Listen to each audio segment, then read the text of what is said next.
Ladies and gentlemen, dear friends, my name is Gregor Trumel, and you can hear my accent. Where do you think I come from? France, of course. And I'm very proud to be here as a representative of the French government here in Louisiana to moderate and introduce the panel we have today at the Tulane Environmental Law and Policy Summit. The title of the panel is What Happened at COP21 in Paris and What's Next? This is very interesting for me to be here because I was exactly at the same place last year to present the COP21, the issues and so on, and how the French diplomacy is dealing with the COP21 to prepare it and negotiations and so on. And now I'm very proud because we did it.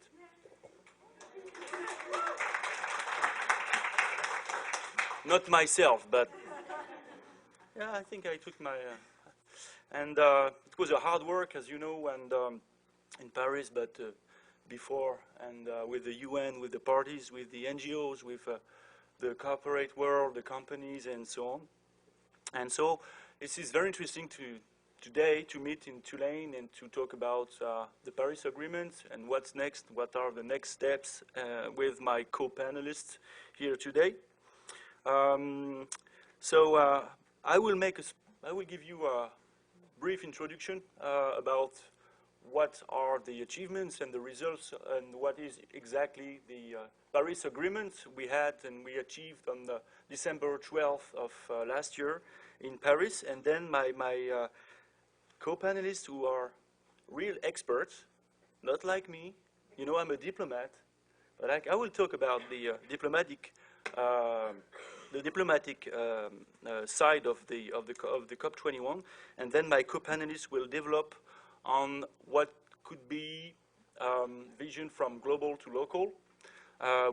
Will Burns and then Vicky Arroyo, Dr. Vicky Arroyo, Dr. Will Burns, and then Dr. May Nguyen.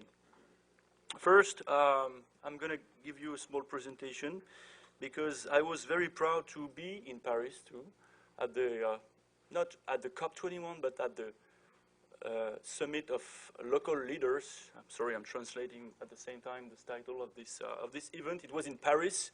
It was organized by the mayor of Paris, Anne Hidalgo, and former mayor of New York, Michael Bloomberg. And the mayor of New Orleans was there, with the mayor of Lafayette as well. And we had a delegation, some other delegations from Louisiana, and including the very interesting one, with the chief of the United Houma Nation, a Native American nation from Louisiana, a French-speaking nation of Louisiana. And, you know, they live in the Terrebonne Parish, and their land is just vanishing, disappearing. So it's a very good way to see the thing, you know, from global, the agreement, and then to non-state, non-state stakeholders and NGOs and civil society. So the Paris Agreement, first, is a big success. That's a great success. And we think, and I think, that this agreement gives a real answer to the question. And I'll talk about the French role. So first, I'm going to talk about methodology and substance, because the Paris Agreement is a success both because of its process and because of its content. I cannot find a better example of a strong and more intimate linkage between process and substance on a global issue importance. The methodology.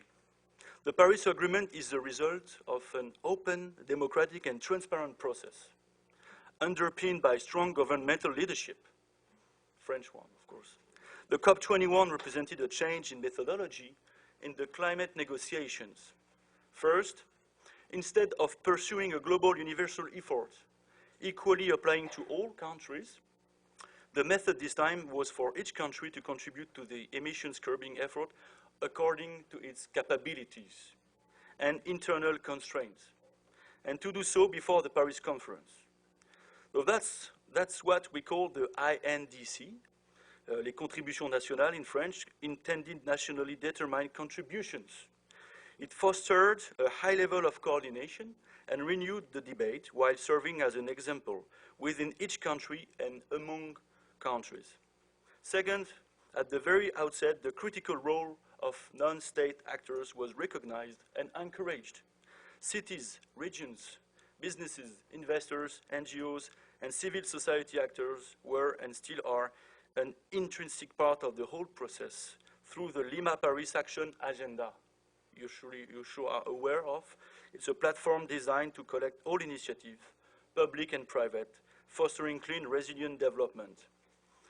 This platform is fully inclusive and involves almost 10,000 stakeholders in 180 countries and 70 cooperative initiatives. This is as open and democratic as it can and should get, and allows everyone to do their part. Louisiana sent some representatives, I told you, to Paris of non-state action, and was very instrumental and visible in Paris. But my co-panelist will develop this point later. Third, the whole process was robustly sustained by a strong leadership, not only on the part of the French presidency, but also by big partners, and especially by the US. And here I want to congratulate President Obama and the US administration once again for their milestone achievement in the course of the negotiation. The US-Chinese cooperation on climate change, was and is absolutely vital to the success of Paris. For the substance, the content, turning to the substance of the agreement, let me highlight the main achievements of the Paris Agreement in December 12, 2015. First, it's a universal agreement based on national contributions from no fewer than 187 countries. And that's a big deal. You know, I'm European, and I was dealing with European diplomacy before. It's very hard to make an agreement, you know, with 28 countries. So can you imagine with 187? Even to make an agreement with your neighbors on the renovation of the elevator, it's very hard. So can you imagine 187 countries, different cultures, different economies, and different philosophy, and so on. So if they are implemented, this contribution will already protect us from the worst. A catastrophic warming of 4 or 5 Celsius degrees. The Paris Agreement should allow us to travel the rest of the road. So it's indeed very ambitious. It includes a long-term limit on global warming to 2 Celsius degrees, a commitment to continue efforts to reach 1.5 Celsius degrees, and carbon neutrality in the second half of the century. Even more important, it's a dynamic agreement. It creates a 5-year review mechanism of the commitments with the first meeting scheduled in 2023. But an initial review of the efforts being made will take place as early as 2018. That will motivate each country to bolster its commitments even before the agreement comes into force. In terms of monitoring, it establishes a common framework of transparency so that commitments and contributions can be tracked and accounted for. The agreement, that was the main issue, is also legally binding, as much as it could be, given the political constraints of several countries, including the United States. Finally, the agreement is generally considered to be fair. And that was one of the main reasons of the disappointment we had and the failure, let's say, or not failure, but disappointment of the COP21 in Copenhagen in 2009. The question of fairness, the concept of differentiation between developed and developing countries. That's called by the Indian Prime Minister climate justice. It applies to all subjects, both. So, rich countries are responsible for helping the most vulnerable countries. And one way of doing so is through their commitment to respect and even exceed the target of $100 billion a year with respect to those countries, and to set a new target before 2025. So that's the main points and elements I would like to enhance on the Paris Agreement in the few minutes I would like to take. And now perhaps I want to talk about the next steps. Paris in action. Now, ladies and gentlemen, this is all very nice, and even more than that, that's historic, but it needs to become a reality. I remember after Copenhagen, the disappointment of the people was so high. You know, it was in regard to the attente, the waitings. People were waiting for a lot of things and then were quite disappointed. But this time, that's very different, because as president of the COP21, France has a 4-point action plan. It includes what we need to do to follow up on the agreement and what we need to do now. So the first important step, your lawyer, so you know that, is the agreement's signature and ratification. In order for it to enter into force, it will have to be signed and ratified by at least 55 countries, representing 55% of greenhouse gas emissions. The opening ceremony in New York on April 22nd, organized by the United Nations, will establish momentum in that regard. And the French president will be there, which will make France one of the first signatories of the agreement. The second point concerns the implementation details of the agreement. Translating the agreement's principle and objective into concrete mechanism. It's like when you have a law, you have to translate the laws in French. I mean, perhaps the same here. Translate the laws into decrees, you know, des décrets d'application. So we work to reach a common, precise definition of climate finance to determine the terms of the 5-year review of national commitments and establish rules of transparency in the monitoring of commitments. The third point concerns the pre-2020 period, that is to say, the period before the agreement's entry into force. It is mainly articulated in the so-called Lima-Paris Action Plan, which brings together the initiative of states and non-governmental actors. Those initiatives have already started to turn into actions. For instance, you have the International Solar Alliance, established by Indian Prime Minister Modi, for example. France announced its contribution of 300 million euros to this alliance to finance projects in the next 5 years.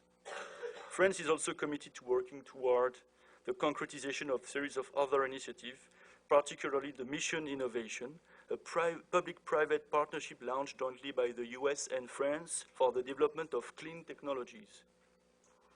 You have the implementation of the so-called CRUISE, Climate Risk Early Warning System. It's not the cruise we have here for Mardi Gras, of course. That's different. And there's another project that is quite important, electrification of Africa, and that was approved by the US Congress, this Electrify Africa Act, which is a positive news in that regard. In the United States, you have the United Nations Habitat Third Conference on Sustainable Urban Development, to be held in Quito in October. Will also be a good opportunity to see the Paris Agreement in action. The fourth, the preparation of the COP22 in Marrakesh at the end of this year, November or December 2016. It's very important because the success of Paris conference was facilitated by close coordination between the Peruvian presidency of the COP20 and the French presidency of the COP21 with the Secretariat of the United Nations. So we're already working with Morocco, you know, to help them prepare the COP27 in Marrakesh. There's a lot of other areas. Perhaps I will stop now. A lot of areas that are not included in the Paris Agreement, but that are essential. For instance, the air transport and the International Civil Aviation Organization, which is in Montreal, will conclude an agreement on regulated emissions.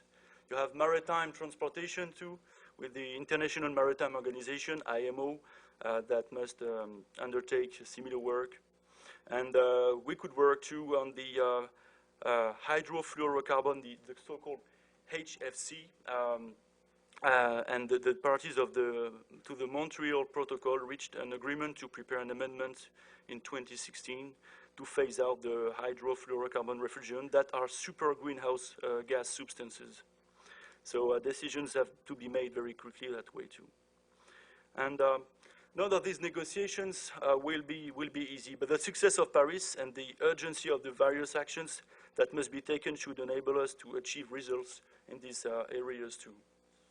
So to sum it all up, 2016 will be a year of action and renewed mobilization, not only for national governments, but for all stakeholders in their various capacities. As we move forward and seek deeper and stronger commitments to clean, resilient development, it is vital for the debate to continue unfolding in a transparent manner. And with this roundtable today in Tulane, we are making a contribution to that. And I'm very proud. And now I'm delighted to take part in it today with you. I would like now perhaps to give the floor to our first panelist, Dr. Will Burns. Dr. Will Burns, we were in the same panel last year, I remember. But this year I got a promotion. I'm a moderator. Perhaps your turn next year? And Dr. Will Burns, you are co-executive director of the Forum for Climate Engineering Assessment.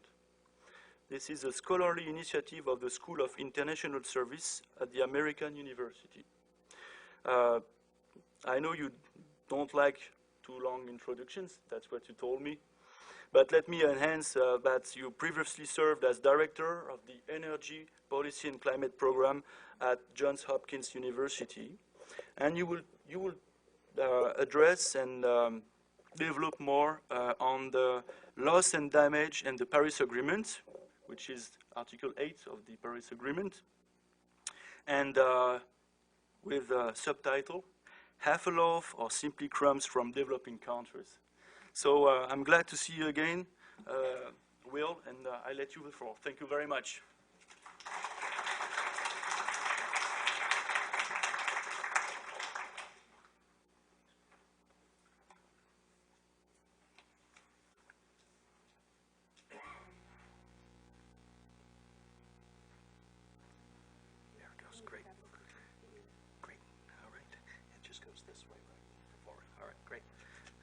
Thank you very much, Gregor, and thank you to Tulane for inviting me back to Louisiana. What's not to love? I would like to talk about one specific article of the agreement, and one that has been discussed less than some of the others, but I think is one of the most important, and that's the concept of loss and damage. Now, when we first created the United Nations Framework Convention on Climate Change, the focus of the parties was on mitigation, efforts to reduce greenhouse gas emissions and emissions associated with land use and forestry.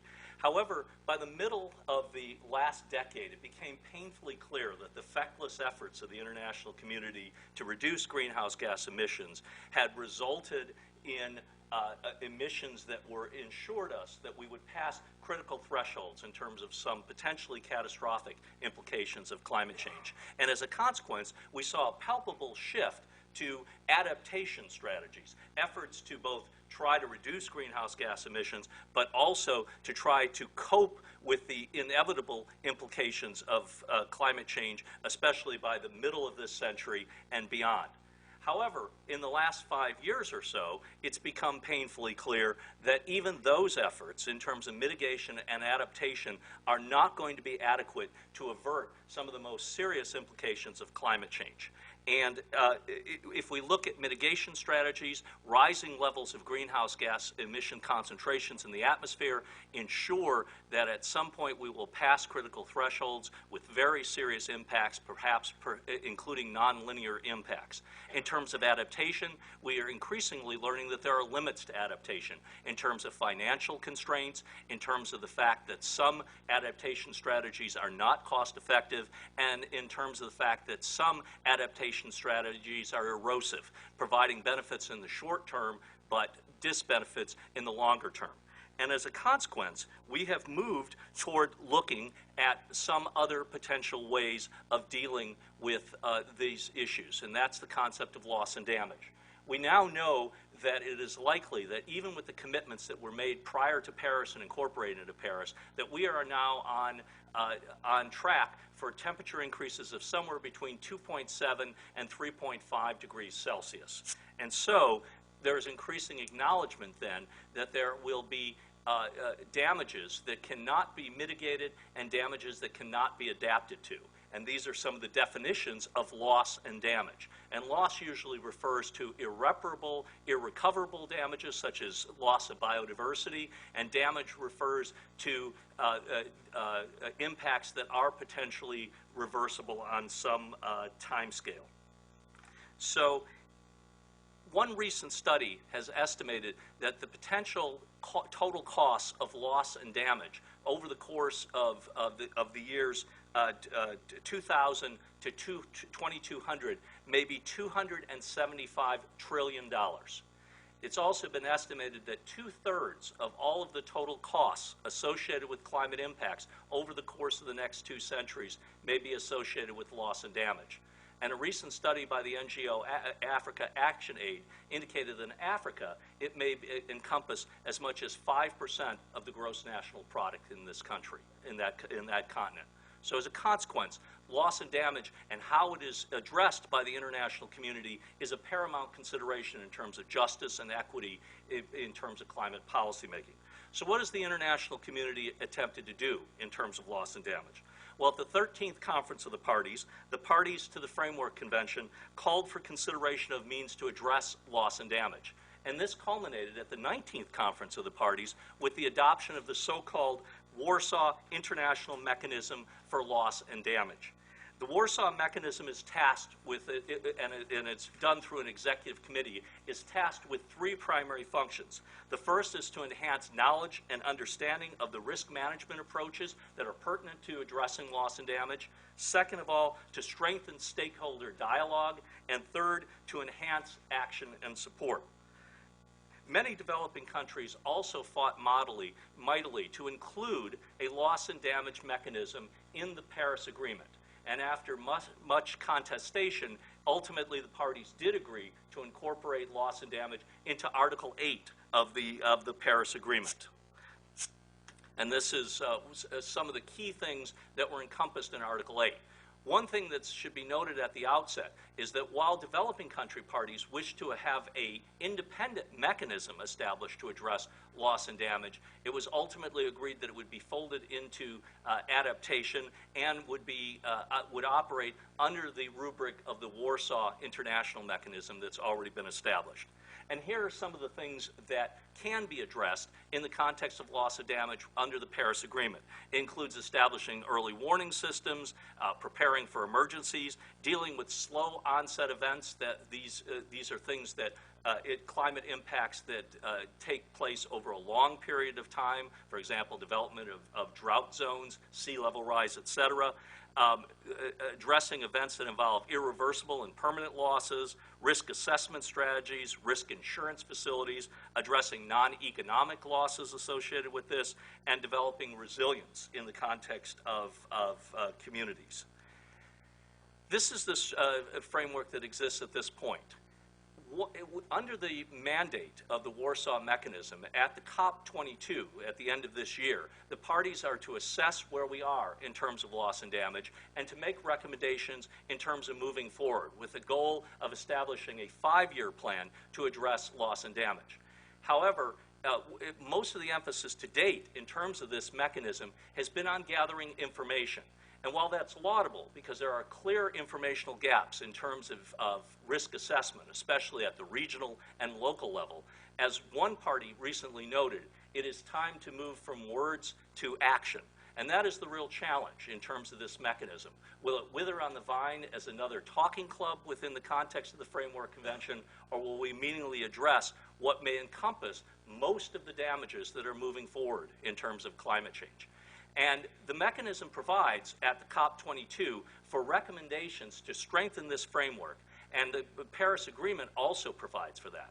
And so the last thing I'd like to do is briefly discuss some of the things I think should be done to strengthen the loss and damage mechanism, to turn it from a talking club to a mechanism for action. The first thing I believe that should be done is to develop a framework to address climate displacement. Even in the early days of the Intergovernmental Panel on Climate Change, it recognized that one of the most serious impacts of climate change is likely to be displacement of populations associated with things such as drought, sea level rise, and other climactic impacts. Indeed, The IPCC, in its fifth assessment report, has indicated that there have been over 26 million so-called climate refugees developed as a consequence of climate impacts to date. Moreover, the IPCC has estimated that within the next 50 years, we may see that number increase to 200 million or 300 million, which would be 20 to 30 times the total number of refugees under all other categories at this point. Thus, this becomes a keystone issue. And in developing mechanisms to address climate displacement, the parties to date have had an extremely tepid response. The developing countries under Paris wanted the establishment of a climate displacement facility, which would help to develop plans for dealing with displaced populations, both in the short term and the long term. Instead, the compromise was to, quote unquote, study the issue. I would suggest that in moving beyond studying, the Warsaw Mechanism Executive Committee should look at several specific sort of proposals. First of all, it should develop guidelines for financial assistance to developing countries to help them prevent displacement to other countries and to facilitate resettlement within the countries that are being negatively impacted in terms of climate change. Second of all, I believe that the mechanism should develop protocols to facilitate national acceptance of climate-displaced persons in the decades ahead, utilizing a formula perhaps based on the principles of common but differentiated responsibility, looking at issues such as to determine how many each country should take, pertinent factors such as historical emissions, per capita emissions, and gross national product. And then third of all, I believe that the mechanism should develop a proposal for international recognition of climate refugees under current refugee treaties, which only currently recognize those that are facing persecution within their own countries. Second of all, I believe the mechanism should develop a proposal for a large number of microinsurance pilot projects. Microinsurance provides for small premiums for which in exchange those that are potentially impacted by things such as climate change are provided with payments to seek to recover from impacts such as drought or flooding. There have been many studies that have indicated that such insurance can provide resilience in the system, help people recover from climatic impacts, and help them avoid dipping into resources that would ultimately lay them even lower the next time they face climatic impacts. And that should be looked at in earnest, and substantial funding should be provided by the parties. Third of all, I believe we need to develop a framework for stock taking for loss and damage provisions. Many provisions of the Paris Agreement provide for stock taking, meaning that we look at where we are and determine if we need to change course or increase our commitments on issues such as adaptation and mitigation. But most strangely, or maybe most conveniently, there is no provision for stock taking when it comes to loss and damage. The Warsaw Mechanism should recommend that we have regular stock taking to see if we are meaningfully addressing loss and damage. This could be done in conjunction with the IPCC assessment reports or at ministerial level forums, such as the Global Platform for Disaster Risk Reduction. And then finally, I think in the longer term, despite the fact that the parties agreed expressly that they would not look at the issues of liability and compensation associated with loss and damage, that issue should be revisited, given the catastrophic costs of climate change that are likely to be visited on developing countries by the middle of the century and beyond. The Framework Convention itself provides in its preamble for incorporation of what we call the customary international law principle of no harm, meaning that countries are not permitted under international law and may be held responsible for exacting transboundary damage or damage to the global commons. To the extent that there are damages associated, especially with the greenhouse gas emissions of large countries that will create these irreversible impacts, it seems irresponsible to take the issues of liability and compensation off the table forever. So in conclusion, I would argue that in moving forward, how we operationalize Article 8 or don't will speak volumes in terms of the commitments that we've agreed to in Paris in terms of pursuing justice and equity. And how we respond to those will be extremely telling in the years ahead. Thank you very much.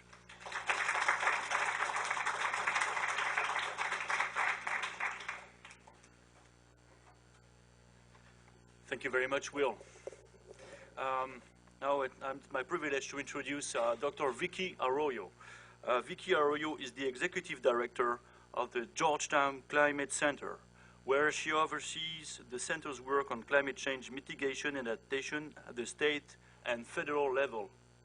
She is also a professor from practice, teaching classes on climate change law and policy, and serves as assistant dean for centers and institutes. Let me tell you that Vicky Arroyo, for the last 2 years, also served as Georgetown Law Environmental Program Director, and previously served for over a decade at the Pew Center on Global Climate Change, most recently as Vice President for Policy Analysis and General Counsel, where she oversaw the center's work on domestic policy, economics, science and impacts, and adaptation to climate change, and was managing editor of the book on climate change, science, strategies, and solutions. You were at the climate conference in Paris, leading Georgetown's delegation and serving as point of contact between the U.S. State Department and U.S. governors. I would like to add that you're a New Orleans native and a proud graduate of Ben Franklin High School, and that you worked a lot with my colleagues at the French Embassy to prepare your mission to Paris. And Vicky, you will focus on the important role of these other levels of governments in tackling climate change, and to answer our questions about federal policy here in the, as well, given the recent Supreme Court stay of EPA's Clean Power Plan. Thank you very much, Vicky.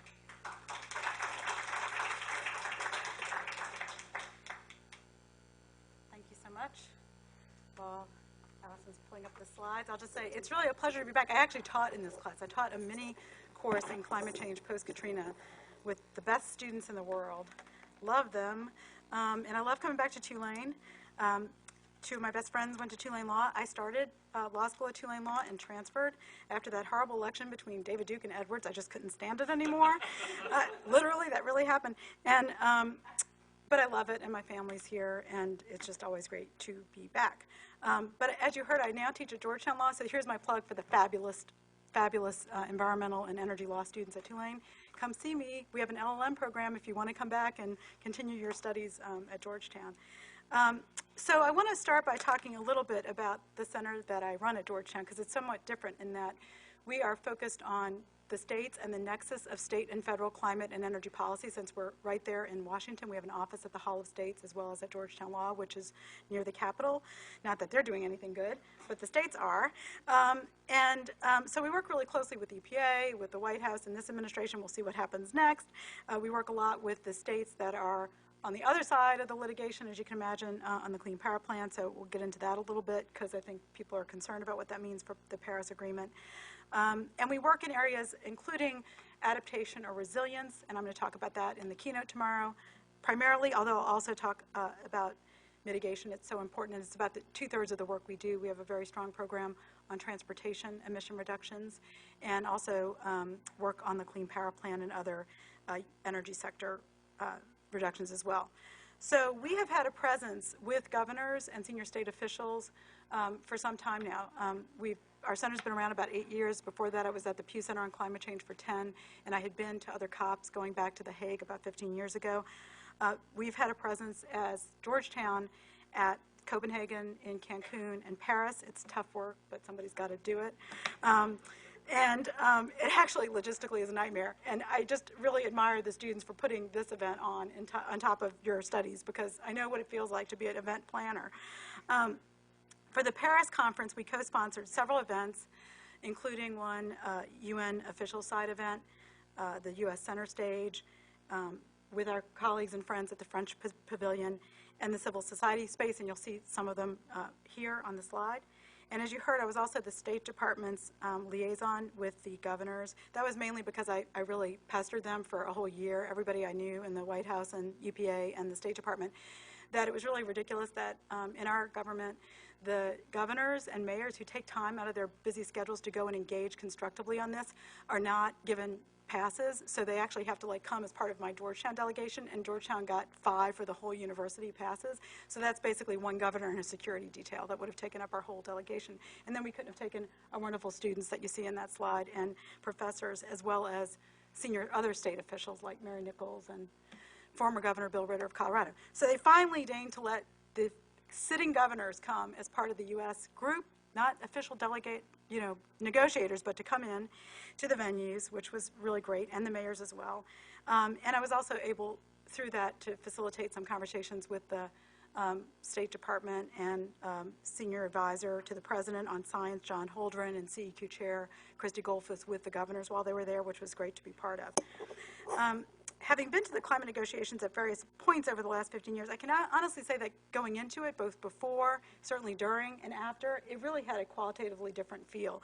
And you heard from Professor Burns that it's not like everything is roses and champagne, but having been there, I just really have to try to convey that the momentum both going into Paris and coming out of Paris really, I feel like, is continuing, and the investment in commitments by governments, businesses, investors, and others has been really unprecedented.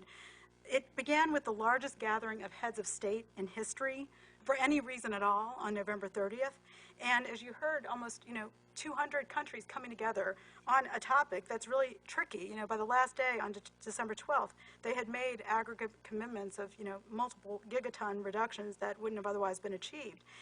And it's obviously not everything we need to get to the 2 degrees goal or lower that we're really aiming for. But for the first time, we really have everybody rowing in the same direction, not the finger pointing in past COPs that literally, ended in screaming matches in The Hague or, problems obviously in Copenhagen as well. Like, you go first. No, you go first, really. It's really your problem. No, that doesn't exist anymore. And that really needed to happen because, the developing countries are becoming major emitters themselves, surpassing the developed countries. And politically, that was just not a viable construct here, as we saw with the failure of the Kyoto Protocol. So, my focus is going to be why it was important for the subnational actors that you see here to play a role. I'll just echo that some of the things that were surprising to me substantively were the mention of 1.5 degrees as a goal. That was great to see, degree as a goal. The goal of achieving zero net GHG emissions by the second half of the century, effectively signaling the end of the fossil fuel era. That is huge in terms of market activity and investment. The commitment to revisit the targets every 5 years, which some of the countries were holding out on to begin with. The commitments of the $100 billion to support a transition to lower carbon energy. Putting adaptation and mitigation on more equal footing. And as you heard from Will, more conversation on loss and damage. Not the result that everybody wanted. That's a tricky one. I want to focus on the subnational role. Nearly 1,000 mayors from around the world, governors, and others taking part in this meeting and events that were held at, to some people's estimates, 50 venues, because there were so many venues within the green zone, which is the negotiating zone, going on simultaneously. The green zone was the civil society space, the blue zone, which was the official space, but also all around town. I went to an event with Fran Pavley. That's Fran Pavley, who wrote that great bill that gave us, the transportation standards that we have now in this country, a 10-page bill when she was Assemblywoman several years ago, at a legislators conference that didn't even happen in the venue because some of the legislators from around the world couldn't get in. But all of these conversations were going on. Mayors were invited by the Paris mayor, Anne Hidalgo, and Michael Bloomberg. Governors working on our issues with us and deforestation and emissions targets, impressive coalitions of businesses and investors calling for action, talking both about the opportunities on clean energy development, but also the risk to their supply chain and what they're already seeing in terms of the risk of inaction. Even, you can watch this on video, even the astronauts, the international astronauts on the space station made a plea for action, saying like, we're up here and we can see like this very little thin layer that you guys rely on and we will rely on when we get back. And we're up here in this vacuum and you do not want to live in a vacuum or, screw up your atmosphere. So please do something. It was really amazing. We had several events. You can see the one on the U.S. stage has people like Mary Nichols from California, obviously the chair of CARB, Governor Ritter, former Governor Ritter, Richard Kaufman, who's like the energy czar for Governor Cuomo in New York. So some of the big states really came out. Governor Brown there with Ségolène Royal, of course, the head of energy and environment for France, signed an MOU with Governor Brown of California, Jay Inslee of Washington State, and Peter Shumlin, and then they all held their hands up, and then I got a picture with some of them too, because I brought them there. And I will say it was especially amazing that, you know, these governors took time out of their schedules when you consider that San Bernardino had just happened. The Paris attacks had just happened. And Paris, you know, they pulled it off so beautifully in spite of that, both logistically and in every other way. There were events on the Under 2 MOU at the U.S. Ambassador's residence. If you don't know about this, you should. There's 127 jurisdictions from 6 continents, representing 729 million people and over $20 trillion in assets, who have signed on to this pledge to reduce emissions from 80 to 95% below 1990 levels, or no more than 2 metric tons per capita by 2050. So it's not a legally binding target, it's aspirational, but still just shows that momentum. Over 10,000 companies, investors, and cities have posted their own greenhouse gas reduction goals on the UN website. So just as the state actors, as it's called in the international context, the national actors are agreeing to their targets, others are putting on their targets as well. And there were so many steps leading up to these moments, beginning, I think, with President Obama's June 2013 climate speech at Georgetown, where he really opened up a framework for using the power of the presidency to move forward in the U.S., to cut financial support for international investments in coal, to work on adaptation, to, of course, do the Clean Power Plan, the 2014 People's Climate March around the UN Climate Summit, the U.S.-China Agreement in November 2014, the January 2015 agreement to collaborate with India, and then, of course, the big year last year, you know, the Pope's visit, the Clean Power Plan announcement going final in August. We were happy to play a role in that. The G7 announcement on decarbonization in the summer, and decisions by so many universities, including ours, to really divest trillions of assets in coal and or other fossil fuel. So I really think these and other commitments really, you know, just brought in such amazing inertia, and you saw countries that had been holdouts in the past, like China, really become leaders. I'll say one of the things I wanted to bring, and I forgot, I left it at home, was a supplement that China paid to put in the Washington Post after the climate talks. You know, those kind of like advertising supplements, but it looks like the news. And it was like all these people like doing like the can-can and like taking a bow with flowers, like congratulating the world for, you know, coming to an agreement in Copenhagen, and then talking about, you know, China's doing its part and its leadership. And it's like, oh my God, I can't believe this is like the same world that, you know, was in a few years ago. Canada, Australia, since, of course, have had shifts recently to leaders who want climate action, and there is a sense of inevitability. So why are the governors doing this? Why do they take time after something as horrible as San Bernardino when you know that they're going to be criticized in the case of Governor Brown to come? Well, you know, they've had this unprecedented drought in California. They're requiring people to restrict their water use by 25%. He came and spoke about that and about their leadership on clean energy with the Pavley law on transportation and AB 32 to reduce their overall emissions. Governor Inslee talked about fires in his state of Washington and ocean acidification. I can't see the actual number on that. What does that mean? Okay, thank you. I'm sorry, I was just like looking for a number. Okay, Governor Inslee likes to call them supranationals instead of subnationals. Governor Shumlin talking about Irene and the devastation in Vermont and what they're doing on zero-emission vehicles. Many, many agreements along those fronts. The Paris Agreement acknowledges these subnational or supranational activities in the preamble, and in some ways the targets are based on their efforts because obviously the U.S. target is based on what's happening at the state level, the renewable standards in the majority of the states, efficiency standards, RGGI, California, what's happening at EPA. But we clearly need to do more. And when we landed in Washington after the agreement, the morning after, I happened to be on the plane with Todd Stern, who was the chief negotiator, Gina McCarthy from EPA, and many others who were celebrating. And it was 70 degrees in D.C. in mid-December, which is really not right. So that was a wake-up call. Another wake-up call and somewhat disturbing development is the stay. If you were in this room in the last session, we talked about the Clean Power Plan and the really unprecedented move of the Supreme Court to stay an EPA rule before it was even heard on the merits before the D.C. Circuit. Really disturbing. Since then, of course, Justice Scalia has passed away. This week, 17 U.S. governors have announced a bipartisan accord to move forward with clean energy work together. 4 of those are Republican governors. And this is a map that my team put together that shows that public statements offered by the states just in the week and a half since that stay was issued show that most of these states are not red. They're not hell no states. They're not necessarily like let's go states, but the green states show states that have said on the record they're going to continue to move forward even with the stay, with compliance. And that does include Louisiana, who is suing, but they've said that at a staff level with their consultants they're going to work because, you know, it's not a final decision on the merits. I'll end with just saying I just spent time in Antarctica. If you want to come see a couple pictures of me and a penguin, come tomorrow. It really brings home that we just are losing time on this. And so I struggle myself with just elation at the Paris Agreement and the world really coming together and the fact that the clock is ticking and we don't have time to lose.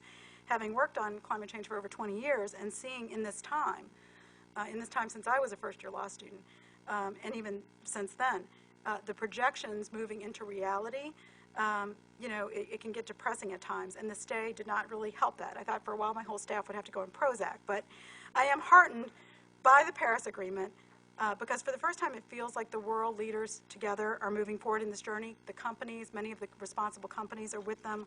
Lots of the supranational leaders from around the world are with them.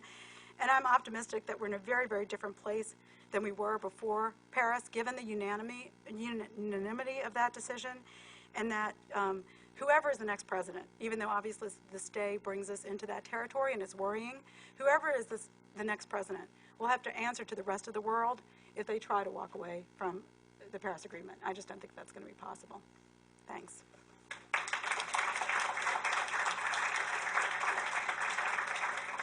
Thank you very much, Vicky, for a great presentation.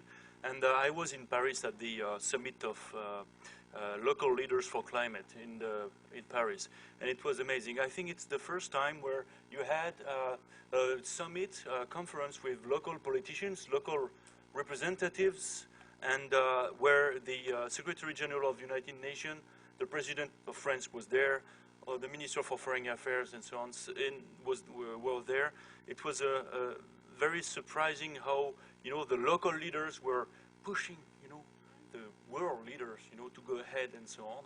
And Louisiana was very, very active, as I told you, with, of course, the coastal restoration and the coastal erosion issue. And the mayor of New Orleans was there as a member of the conference of the U.S. Conference of Mayors. So he was there as a representative of New Orleans and Louisiana, in a way, and as a representative of the U.S. mayors. And he was, if you know Mayor Landrieu, he was very visible and very active. And it's great that Louisiana is taking, in a way, the lead, you know, on this topic and regarding its amazing vulnerability to climate changing. The rising of sea level. Now it's my privilege to introduce May Nguyen. May Nguyen. We are originally from New Orleans. You too. Good. And you are a community outreach director at Tulane Environmental Law Clinic, where you provide community education about environmental law and policy to community advocates and concerned residents. Previously, you were a social justice strategy consultant for nonprofit organizations, most notably helping coastal Louisiana fishing communities successfully demand recognition and calculate damages for their lost subsistence use due to the BP oil spill. You received your JD from UCLA School of Law, your MA in International Relations from Johns Hopkins University, School of Advanced International Studies, and your BA from Amherst College. The theme of your presentation is the role of civil society at COP21 and after. Thank you very much, May, please.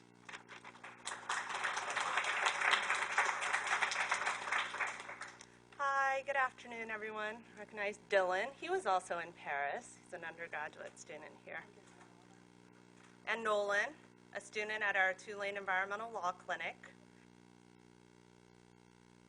About water pollution to to an overburdened community. So thank you all for being here. And everyone else should sign up. Oh, and Jonathan Henderson, who was also in Paris, who is with the Gulf Restoration Network and does great photography work now with the Green Army. Yeah.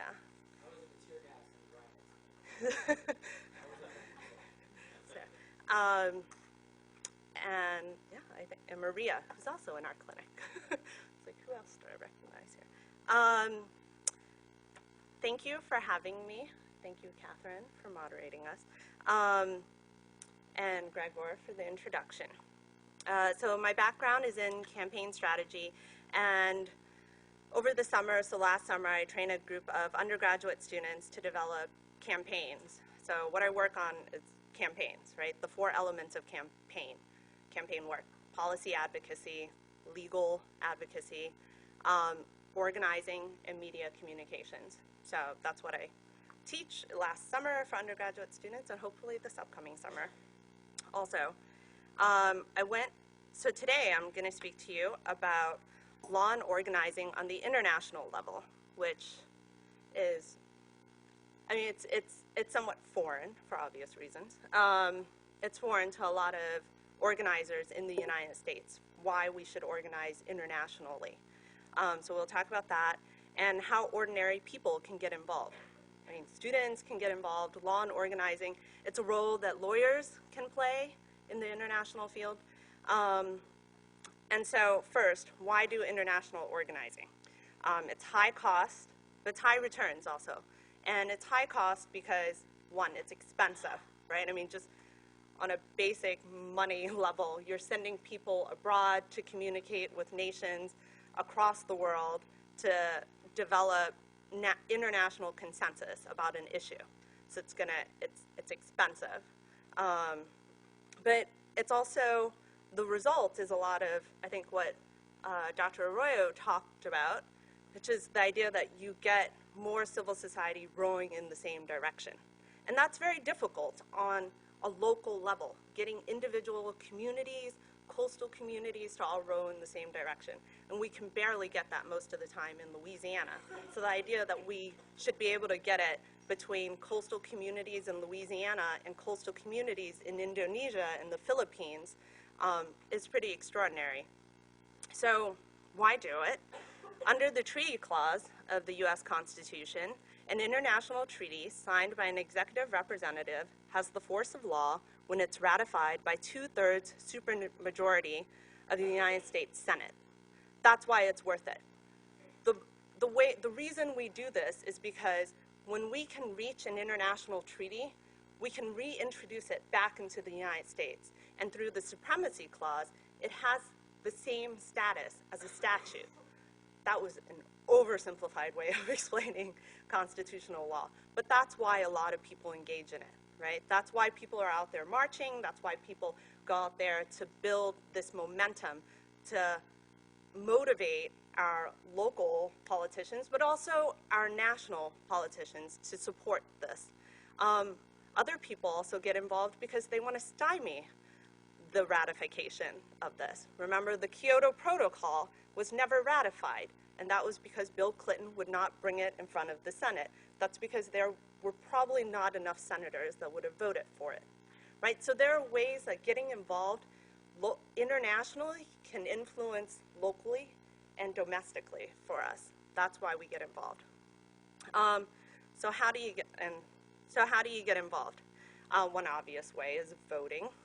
That goes without saying. This is a room full of lawyers or lawyers in training. So getting voters out there, getting voters that'll putting in senators that'll vote in support of a treaty to ratify it or stymie a treaty to not ratify it. But also in the COP21 Paris Agreement, there's this idea that somehow COP21 doesn't have to be ratified in the United States to have the force of law, that somehow the way the treaty was written, that's not necessary.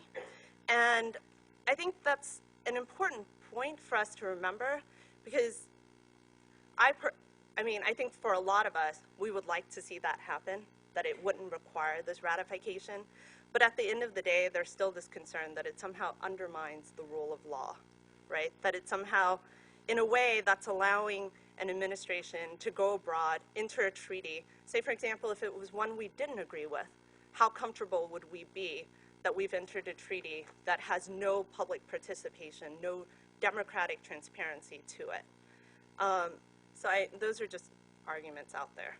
But, and then, how do we actually get involved, right? A lot of people are like, how do you actually start doing international organizing?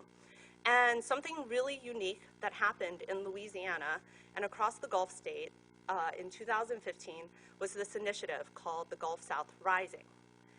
I don't have special pictures, but we're going to use modern day technology, and you can find all of our photos at the obvious hashtag Gulf South Rising website, our Twitter website, Facebook. I don't think I need to explain how Twitter works or hashtags. You can find more information about us at hashtag Gulf South Rising. But what happened in 2015 was this initiative to bring together the Gulf states, the states that are probably suffering the most from sea level rise collectively. I mean, I'm not talking about California and the eastern seaboard here, but you know, coastal communities in Louisiana, like Mr. Gregor mentioned, are frontline communities. Louisiana, New Orleans, as much as some of us don't want to believe it, is a frontline community. But for the Great Wall of Levee that we live within, and we are a frontline community. So what happened in 2015 was this Gulf South Rising initiative, which brought together, I think I mentioned someone here who's part of Gulf South Rising also, which brought together representatives from across the Gulf state. And we sent a delegation of over 35 coastal community representatives to attend the conference in Paris. We had 3 badge delegates, which, as you can imagine, is a huge deal, right? I mean, Dr. Arroyo said they could barely get badges for governors. So the fact that we had 3 was very exciting. And one was for Chief Dardar of the United Homa Nation. And if you don't know, the United Homa Nation is a Native American tribe in Louisiana. Well, can't even really say Louisiana, it kind of goes a little beyond Louisiana, but of over 70,000 people. So Chief Dardar attended, he was a badge delegate and observer in the conference. And then there were 2 more badge delegates, one from Alabama and then one from Louisiana. But so in this, our goal with the delegation was to go and connect with other coastal communities. It was making the connection between the global south, which I think most people, that means something to you, the sort of north-south dichotomy of the world, the haves, the have-nots dichotomy of the world. The idea was to connect with the Gulf South to the global south. And so that's what we did. We went out and we met with communities that looked like us in the scheme of climate change, right? Probably the lowest emitters, but the people suffering the highest impact, or other coastal communities. So we went and met with delegates from Indonesia and the Philippines and other coastal communities, including island states. And the idea was to start connecting coastal communities, bringing in that specific concern of sea level rise. And what was interesting, it's a little anecdote from meeting with the communities, the coastal communities in Indonesia, was we started talking about sea level rise, and then someone from our delegation decided to introduce our concern about subsidence. To which, you know, we thought we were going there to say, oh my goodness, poor Indonesia, they're suffering from sea level rise. And here's this woman from Indonesia, her name was Titi. Titi looks at me and is like, wait a second, so the sea is rising for you and your land is sinking? Right? I mean, that was an interesting, at that moment, we had reached this common ground, right? Titi and our community here in Louisiana found common ground. And that's organizing. That's organizing internationally. It's taking yourself, putting yourself into these places that you wouldn't otherwise go, and meeting people that you wouldn't otherwise meet to find common ground. And I personally found it incredibly fulfilling. Unfortunately, a lot of the other types of gatherings around COP21 intended for public participation and organizing was limited for reasons most of us can imagine because of the terrorist attacks. So for example, we went out, a group of us, there was going to be a large march, and that was canceled. And it was a lot like kind of the 2014 march in New York City. And you can understand the significance of that, right? Going back to those 4 elements of a campaign, right? That's organizing and that's media communications. That's shifting the norm of the public, how the public normalizes what we can agree is normal and what we can agree is not normal, right? It is not normal to suffer from sea level rise and to be displaced and to end up, you know, as a climate refugee is unacceptable. And sort of reaching that collective community agreement at marches or at these types of events.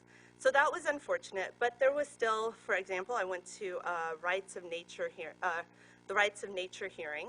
It was a side event. It was not sort of officially sanctioned by the organizers, but it was a great opportunity for directly impacted communities to give testimonial. So one of our delegates from Texas, the Texas Environmental Justice Advocacy Services, their organization gave testimonial at the event about their fence line community and, you know, how what they're suffering because of fossil fuel extraction industry in their area. So, you know, those events still happened. It was very well attended, and it was broadcasted, and those were great side events, I thought. And then, let me see. So another way you can participate, I understand COP21 and going over to Morocco for COP22 in Marrakesh is certainly an option. There isn't a Gulf South Rising initiative for 2016 for that yet. I suppose it's possible, but there isn't one for that yet. But that's another option. There are also other international mechanisms, right? Ways for the community to get involved. One is with the Convention on the Elimination of All Forms of Racism, and there's a committee for the elimination of racial discrimination called CERD. And the United States government has appeared in front of this committee twice now, and a group of us went to testify on environmental justice issues, right? So once again, the idea is you go and you testify to an international body in hopes that those commitments reached abroad circles back into the United States and influences local, U.S. domestic policy and law. So what's next? What's after this? It's, I think I don't need to talk about the Clean Power Plan and other domestic. I personally would like to hear some more conversation around water law and water advocacy and sort of the international response to water and the issues of drought. And I understand a lot of people have kind of put sort of drought and excess water, which is what, you know, sea level rise is. It's more water than we want.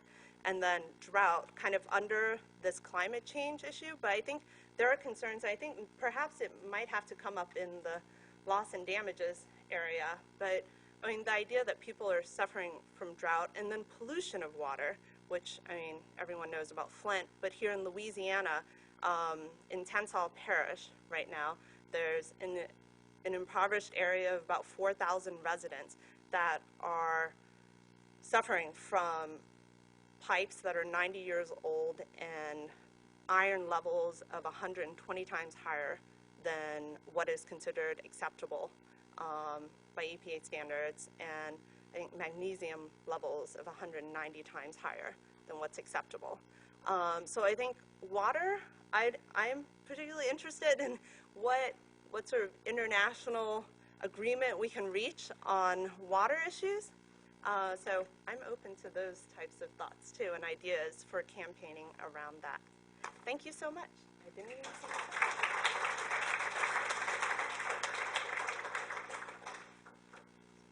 Thank you very much, May. And Yes, you know, we are partnering with the French consulate with the Roma Nation, and we have a great project with the Roma to